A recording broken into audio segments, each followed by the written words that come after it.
شاہ محمود قریشی اور عمران خان کے بیچ دراڑ ڈالنے کے لیے بہت سارے اپنے مہرے استعمال کر رہے ہیں۔ شاہ محمود کی رہائی اگلے کچھ ہفتوں میں یقینی ہے۔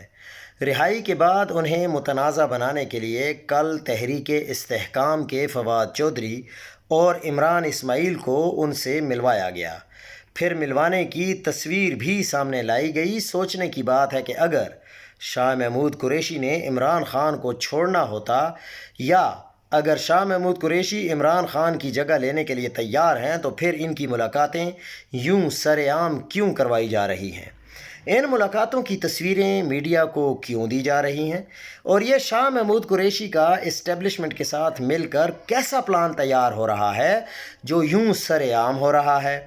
ان سب چیزوں سے یہی ثابت ہوتا ہے کہ شاہ محمود قریشی نے اتنا ظلم سہنے کے بعد اپنی وفاداریاں بدلنے سے انکار کیا ہے، اور بڑے اب شاہ محمود قریشی اور عمران خان کے بیچ فاصلہ پیدا کرنے کی کوشش کر رہے ہیں۔